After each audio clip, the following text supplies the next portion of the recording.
avril, journée internationale des enfants de la rue.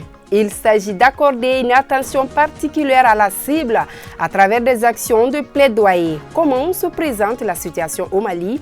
Éléments de réponse dans ce journal. Les mérites des 10 derniers jours du Ramadan sont énormes car préservant les fidèles de l'enfer. Toutefois, il leur est demandé de renforcer la prière, les invocations d'Allah et les actions de bienfaisance. Plus de détails sur cette dernière décade dans cette édition.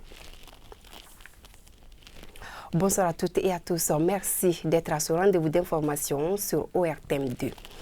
Je vous le disais à l'instant, l'enfance de la rue est une triste réalité. Dans le but de prêter une attention particulière à ces enfants, la journée du 12 avril a été instituée et dédiée à la cible.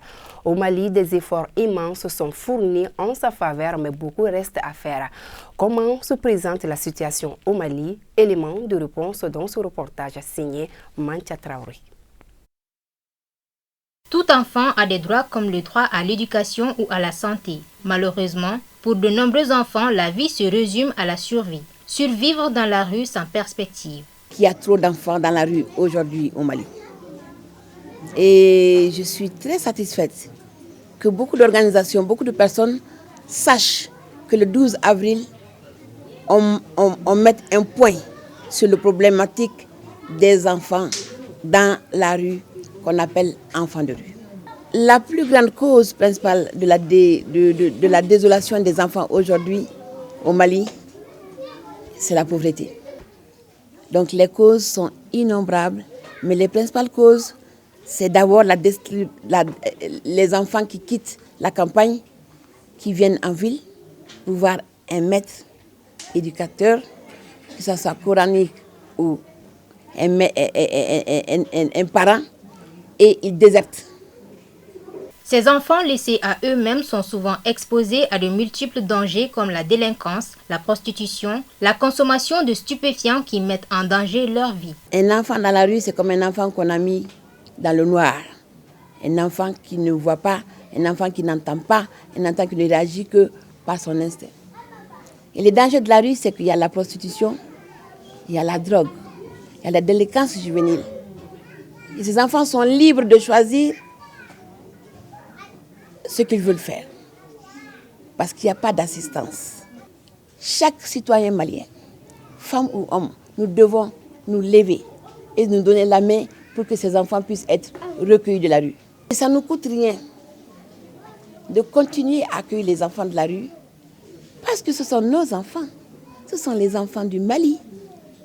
Ce sont les enfants de nos frères et de nos sœurs. Donc, nous sommes prêts, avec l'accompagnement d'Allah subhanahu wa ta'ala, avec l'accompagnement des partenaires, avec l'accompagnement du gouvernement, nous sommes prêts à accueillir les enfants de la rue tant qu'il y a de la place. Certains de ces enfants de la rue sont accueillis dans des orphelinats comme celui de Madame Sango. Même là, ces orphelinats, pour subvenir aux besoins de tous leurs pensionnaires, ont besoin de l'appui des personnes physiques ou morales de bonne volonté. La rue, ça n'apporte rien que du gâchis. Quand on est dans la rue, ça peut amener des vols, de la drogue, de délinquance. C'est tout sauf de bon, quoi. Donc vraiment, cet orphelinat-là, j'ai eu beaucoup d'orphelinats, mais ici, c'est un orphelinat à féliciter. Il ne s'agit pas de donner de l'argent seulement. On peut aider une personne avec l'esprit, les bonnes paroles, l'admiration, le sourire. Les enfants des rues sont privés des nécessités de base de la vie, errant dans les rues pour gagner leur vie. Comme tous les enfants, ils ont des droits inscrits dans la Convention sur les droits de l'enfant, notamment le droit à un niveau de vie suffisant pour permettre leur développement physique, mental, spirituel, moral et social. Le Ramadan tire vers sa fin. Selon les érudits, les mérites sont énormes en ce sens qu'ils préservent les fidèles de l'enfer. Cependant, l'appropriation de ces mérites est subordonnée à l'intensification de la prière et des invocations d'Allah, tout en s'abstenant de perpétrer des pratiques contraires à l'orthodoxie. Pour en savoir plus, je vous propose d'écouter Mahamadou Sissi, un fin connaisseur du Saint-Coran. Il est interrogé par Fatoumetou Diko.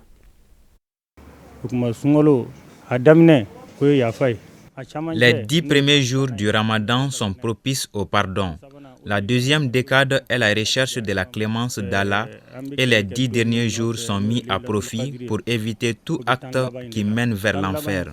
Pour vous dire que ces 10 derniers jours de Ramadan constituent un moment clé du mois de jeûne.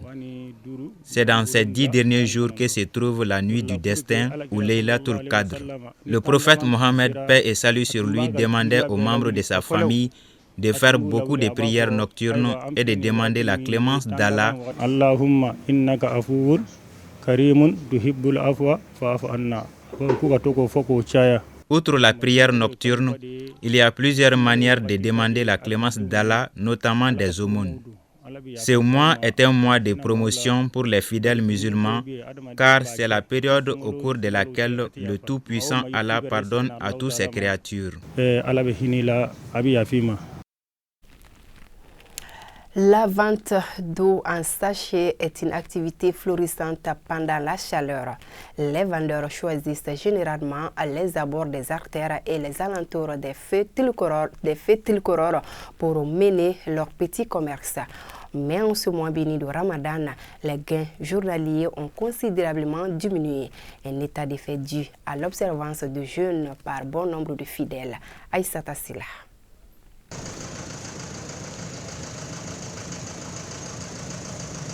Durant le mois béni du Ramadan, certaines activités sont au ralenti. La vente des sachets d'eau fraîche en ville ne fait exception à la règle. Les personnes qui évoluent dans ce secteur ne font plus de recettes.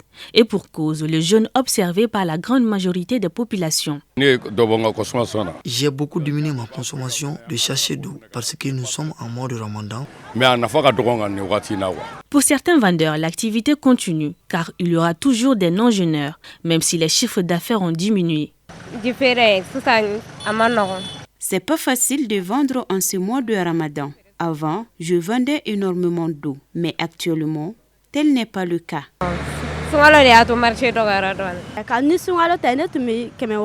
Avant le Ramadan, je vendais 3000 francs CFA de sachets d'eau par jour, mais actuellement, je vends que 2000 francs. Toutefois, quelques consommateurs continuent d'acheter ces sachets d'eau pour diverses raisons. J'achète ces sachets d'eau régulièrement pour les boire et les verser sur ma tête. Je suis leur fidèle client. Parfois, ces vendeurs me donnent à crédit que je paye 2 ou 3 jours après. Malgré ce mois de Ramadan, certains vendeurs de sachets d'eau continuent leur activité. Par contre, d'autres préfèrent faire une pause pour évoluer dans d'autres domaines. Première Assemblée générale de la Jeune Chambre internationale à Bamako Excellence. À l'ordre du jour, le plan d'action et le budget prévisionnel de la mandature adopté à l'unanimité. Ainsi, les membres de l'organisation donnent leur quitus pour le démarrage effectif des activités. Modibo Sidibi.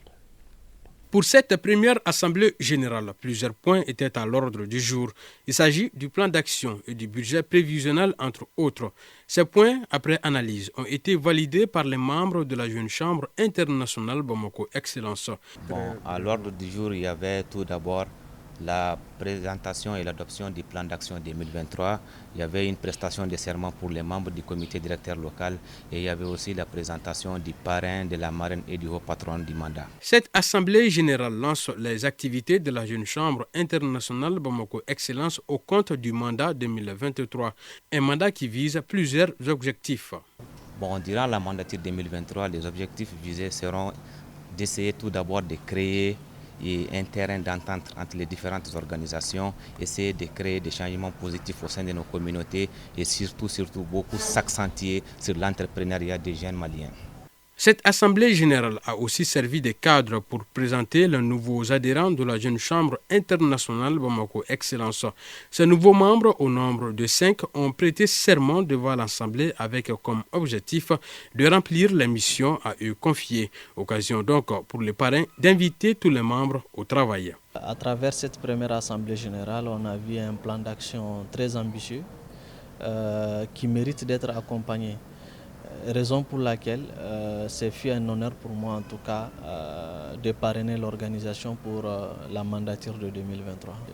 Qu'ils soient toujours inspirés à travers leur leadership, qu'ils puissent impacter autour d'eux, dans leur environnement, afin de créer des impacts positifs au sein de la communauté. Pour le maire de la commune 1 du district de Bamako, non moins au patron de cette assemblée générale, il a montré toute son admiration pour l'organisation Jeune Chambre internationale œuvrant pour l'épanouissement de la communauté. Cette Jeune Chambre internationale du Mali, quand vous regardez sa mission, quand vous regardez ses objectifs, elle est satellitaire. Si elle n'était pas créée, il faut tout faire pour créer. Elles sont là pour le mieux vivre. Elles sont là pour éduquer. Elles sont là pour faire partager la valeur commune qui est le mieux vivre. La deuxième assemblée générale de la Jeune Chambre internationale Bamako Excellence aura lieu en juin prochain. D'ici là, les membres repartent de cette première assemblée générale de l'organisation avec la ferme conviction de créer des impacts positifs au sein de leur communauté. 19e édition de la réunion préparatoire de la campagne annuelle de l'Office national de la santé et de la reproduction. Au menu, l'état de lieu des activités menées au titre de l'année écoulée et les perspectives. Cette année, la structure se propose de mener une campagne de sensibilisation sur la santé de la reproduction dont le ton sera donné à partir du 4 mai prochain. Le concept s'intitulera e-campagne et aura notamment pour cible les jeunes. Les réseaux sociaux et les grains serviront de canaux de communication. Objectif global, réduire la mortalité maternelle et néonatale au Mali. Aïssa Taba.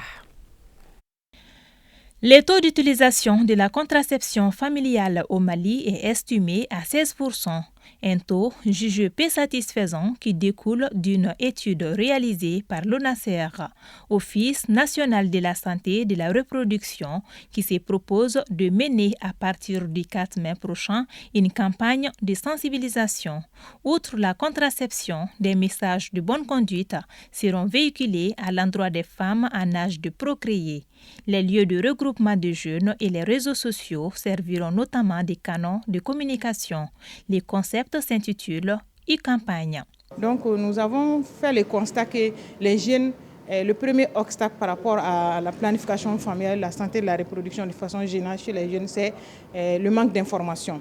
Donc c'est pour cela que nous avons élaboré des outils, des supports de communication que nous allons utiliser sur les réseaux sociaux pour atteindre les jeunes et pour pouvoir vraiment faire de telle sorte qu'on puisse vraiment accentuer la demande chez les jeunes. Et cette demande sera accompagnée de l'offre de services. Donc les jeunes seront référés également vers les structures sanitaires, que ce soit les structures privées ou les structures publiques. La e-campagne, qui cible principalement la couche juvénile, s'inscrit dans un programme d'activité globale élaboré par l'ONACER.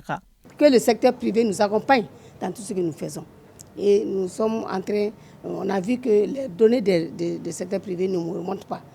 Et donc nous sommes tenus de les associer avec le secteur public pour que nous puissions avoir ensemble le taux réel d'utilisation de la contraception familiale au Mali. Et pour le moment, nous sommes en train de prendre toutes les dispositions pour que cette campagne soit vraiment digne du nom et que nous puissions avoir un mois d'intensification des services de planification familiale gratuits pour la population et dans tout le Mali. La e-campagne sera pilotée par les jeunes et se fera par étapes. D'abord à l'intérieur du pays, puis dans le district de Bamako. L'objectif est d'intensifier les activités de communication autour de la santé et de la reproduction afin d'atteindre un nombre important de jeunes. La situation de la maladie à coronavirus au Mali, un cas positif, 0 guéri, 0 décès sur 90 tests réalisés. À ce jour, 13 patients sont sous traitement pour vous protéger et protéger les autres. Suivez les mesures de prévention et faites-vous vacciner. Fin de cette édition. Merci à vous de l'avoir suivi. Demain, vous avez rendez-vous avec Cheikh Fantamari Diaye pour la grande édition. Merci et bonne suite des programmes sur ORTM2.